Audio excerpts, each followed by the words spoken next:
तुर्की को धमकी अब इजराइल ने दी है। इजराइल के पूर्व प्रधानमंत्री जो हैं उन्होंने इजराइल के टीवी पर बैठकर धमकी दी है, इसलिए यह मामला बहुत बड़ा है। उन्होंने कहा, खुलासा ये किया कि तुर्की यानी एर्दोगान, सीरिया का राष्ट्रपति जोलानी, कतर और हमास, ये तीनों चारों मिलकर सुन्नी अलायंस बना रहे हैं, सुन्नियों का एक खतरनाक ग्रुप बना रहे हैं। अगर इन लोगों ने ऐसा कुछ किया तो हम शांत नहीं बैठेंगे। अब इसके बाद मामला गर्मा गया है। पहली बात, शिया सुन्नी के बीच दीवार सदियों से इजराइल बनाता आया है। मौलवियों को खरीदकर अच्छी खासी फंडिंग करके वो शिया सुन्नी के बीच जहर घुलवाता आया है। अब खामनाई की शहादत ने जहां शिया सुन्नी को एक किया, तो अब इसको ये भी डर है कि सुन्नियों का कोई मजबूत ग्रुप न बन जाए। मेरे दोस्तों, वहीं ये जो बीती रात है अमेरिका के लिए बहुत बुरी गुजरी है। दुबई में ये वो इमारत है जिस इमारत में अमेरिका के फौजियों ने पनाह ली हुई थी, मस्त रह रहे थे। ईरान की इंटेलिजेंस का जलवा ये है, पता नहीं कहां से ईरान इतना खतरनाक हो गया। मेरी तो समझ से ही परे है कि भाई इतनी सटीक जानकारी, उस बिल्डिंग पर ड्रोन दाग दिए। अब घायल कितने हैं वो नहीं पता, लेकिन जो सबसे सेफ कंट्री मानी जाती थी वो तो नाले में बह गई। अब किसी भी समझदार आदमी से आप पूछेंगे कि ये जंग में जीत कौन रहा है, तो दुनिया का हर बेवकूफ आदमी भी सीधा सीधा देखकर कह देगा, भैया ईरान जीत गया है, जीत नहीं रहा, जीत गया है। आप सोचिए, अमेरिका ने अंधाधुन अपने लिए तेल रिजर्व किया हुआ था। प्रेशर डोनाल्ड ट्रंप पर इतना बना है पूरी दुनिया से कि ये जंग साला तुम्हारी वजह से शुरू हुई और तुम्हारी वजह से आज हमें तेल नहीं मिल रहा है। भाई प्रेशर में इतना आया डोनाल्ड ट्रंप की अमेरिका की सरकार ने 172 मिलियन बैरल ऑयल अपने रिजर्व से रिलीज करके दुनिया को देने का ऐलान किया। मैं आपको ईरान की एक बात याद दिलाना चाहता हूं। वही 2 दिन पहले भी ईरान ने कहा था और कल भी ईरान ने कहा था और आज भी कहा। ईरान ने कहा था कि तुम चाहे अपने कितने भी रिजर्व ऑयल के भंडार खोल दो, तेल के दाम, ये ग्राफ देख लीजिए, तेल के दाम कम तो होंगे लेकिन ये कुछ दिन के लिए होंगे, कुछ समय के लिए, फिर तेल के दाम बढ़ेंगे। ठीक एग्जैक्ट वही हुआ है इस मैप में, आप देख लो। अमेरिका ने अपने तेल के भंडार खोल दिए, इसके बावजूद तेल के दाम कम होने के बजाय दोबारा बढ़ने लगे। ऐसा लग रहा है कि ईरान के साथ परवरदिगार है, ईरान के साथ कोई ऐसी ताकत है जो ईरान को गाइड कर रही है कि क्या करना है और कैसे करना है और किसमें तुम्हारी जीत है। अब दुनिया देख रही है कि डोनाल्ड ट्रंप कितना बड़ा झूठा है, फर्जी आदमी है भाई साहब। इसीलिए मोदी जी की दोस्ती बहुत जम रही थी ट्रंप से। फिर कंपटीशन हो गया कि कौन बड़ा झूठा है, तो हमारे मोदी जी इतने अच्छे हैं, प्यारे हैं, वो हार गए, पीछे हो गए। भाई इस चीज में इतना आगे थोड़ी ना बढ़ना है। दुनिया ने मान लिया कि डोनाल्ड ट्रंप सबसे बड़ा झूठा है। लीजिए, ये जो तेल के टैंकर इराक के समुद्र में ईरान ने उड़ाए, एक टैंकर ग्रीस का था, एक टैंकर अमेरिका का था। आप समझ रहे हैं ईरान की इंटेलिजेंस और ईरान कितनी खुफिया जानकारी रखता है कि कौन सा तेल का जहाज किसका है। भाई ग्रीस के जहाज को भी उड़ाया और अमेरिकी टैंकर को भी उड़ाया, जिसमें एक ग्रीस के नागरिक की जो उस टैंकर पे था मौत हो गई है। मोहतरम हजरात, इजराइल का बहुत बड़ा अखबार है हारेट्ज। उसने छापा क्या है, आप सिर्फ 3 लाइनें, 2.5 लाइनें इसकी पढ़ लीजिए। लिखा है हारेट्ज ने, स्लीपलेस इन तेल अवीव, यानी नींद नहीं आ रही तेल अवीव में, क्योंकि ईरान की मिसाइल रात भर सायरन बजवा रही हैं और ऐसे सायरन बज रहे हैं और इतनी बार बार बज रहे हैं कि तेल अवीव में कोई सो नहीं सकता। सारी दुनिया को अब एहसास हो चला है कि खामनाई पर हाथ डालना पूरी दुनिया पर भारी पड़ गया है। ईरान के मजे लेना अब सबका मजा निकलवा रहा है। हजरात, सायरन बजने की अगर बात है तो बहरैन तो बहरा हो गया है, इतने सायरन बज रहे हैं, इतने हमले ईरान के हो रहे हैं। बहरैन का मंजर आपके सामने।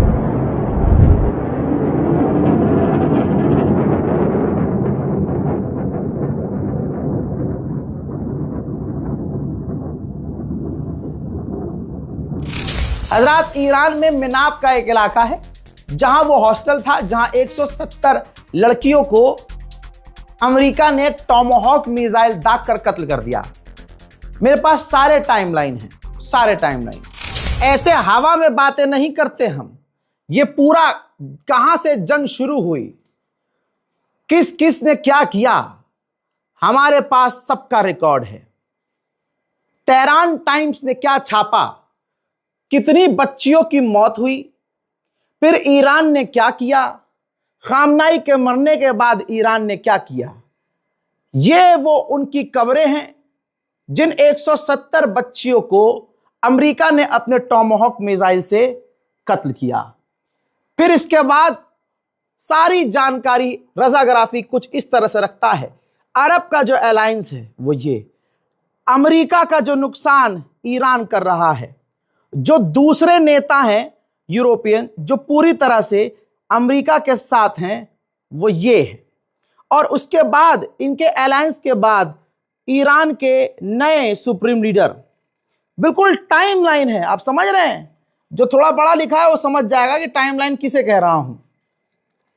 किन किन जगहों पर ईरान ने हमला किया, इन सबका मास्टरमाइंड कौन था और इन सबका बाप कौन था, फिर इसका भी बाप कौन था। समझ रहे हैं आप रजाग्राफी देख रहे हैं भाई। मेहनत आपको नजर आएगी इंशाल्लाह। कौन कौन सी एजेंसियां शामिल थी, German intelligence, British intelligence, Mossad, Canadian intelligence, CIA, France की इंटेलिजेंस, ये सब मिलकर मूसाद के साथ मिलकर नेतन्याहू और अमेरिका की मदद कर रहे हैं। और क्या चाहिए भाई, और कितनी मेहनत करें। ऐसा नहीं है कि ईरान का नुकसान नहीं है भाई। कुछ ही देर पहले तेहरान, ईरान की राजधानी तेहरान के हाईवे पर ड्रोन हमला देखिए।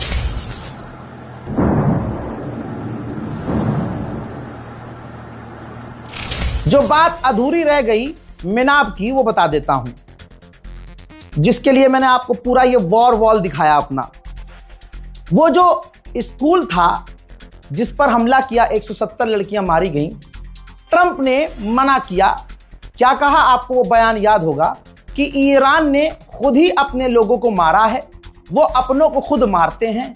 टॉमाहॉक मिसाइल उन्होंने कहीं और से ब्लैक में हासिल कर ली होगी, हमने नहीं दागी थी। पूरी दुनिया सदमे में थी। जो ईरान के खिलाफ थे उनकी भी चोंच बंद हो गई थी कि ये तो गलत कर दिया अमेरिका ने। इसके बाद जब बहुत बवाल हुआ तो अमेरिका की एजेंसियों ने खुद जांच करी और जांच की रिपोर्ट आपके सामने है। मोहतरम हजरात, इस जांच में साबित हुआ कि ये मिसाइल टॉमाहॉक जो बच्चियों पर दागी, स्कूल पर यानी हॉस्टल पर दागी, वो किसी और ने नहीं दागी थी। ना इजराइल ने दागी, ना ईरान ने दागी। वो मिसाइल बच्चियों पर अमेरिका ने ही दागी थी। तमाम सबूत के आधार पर पूरी जांच करने के बाद यह क्लियर हो गया कि उन बच्चियों का कातिल कोई और नहीं, डोनाल्ड ट्रंप है। और सोचिए, अमेरिका ने खुद जांच की है।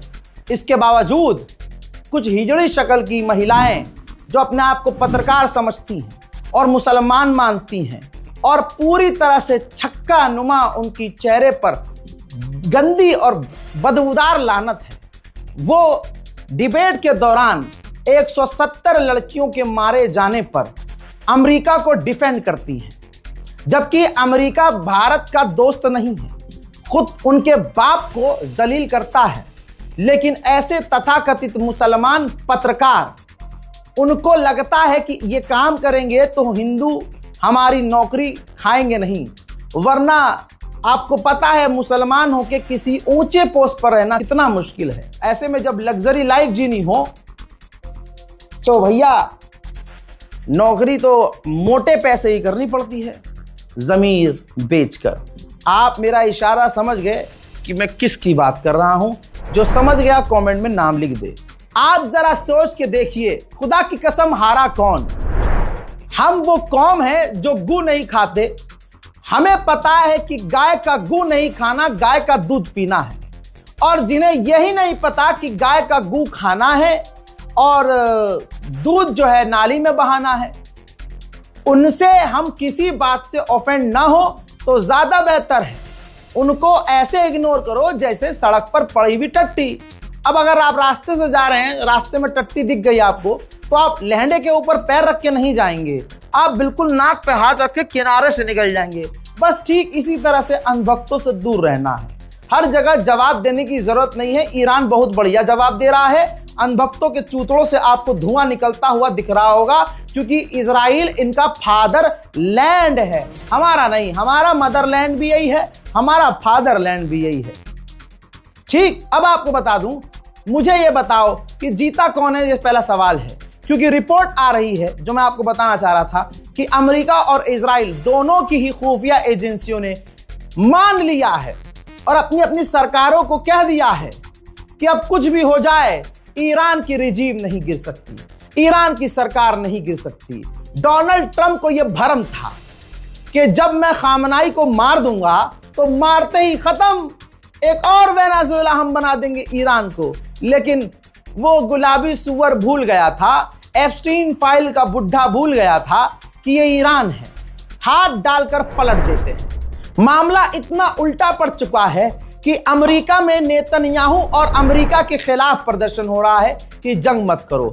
और जो ईरान में 1% कल को प्रदर्शन हो भी रहे थे गवर्नमेंट के खिलाफ, अब सारे प्रदर्शन खत्म हो चुके हैं। पूरा ईरान अब ईरानियन गवर्नमेंट के सपोर्ट में सड़कों पर उतरकर प्रदर्शन कर रहा है, बिना डरे कि अमेरिका हमला कर रहा है, बिना यह सोचे कि इजराइल बमबारी कर रहा है। सर पर कफन वहां की औरतों तक ने बांध लिया है, हथियार महिलाओं ने भी उठा लिया है कि क्या हुआ अगर सैनिक इन्होंने हमारे मार दिए, हम भी लड़ेंगे और हम भी मरेंगे। इसे कहते हैं देशभक्ति। अणभक्तों, 2 रुपये के लिए किसी को ट्रोल करना, चड्डी पहनकर, वो भी फटी हुई, नुन्नी खुजाकर, नाक में उंगली डालकर, राहुल गांधी या किसी और को गाली बककर या मुसलमान को गाली बककर अपने आप को सुपीरियर समझना, ये क्वालिटी सिर्फ तुम्हारी हो सकती है और दुनिया में किसी की नहीं।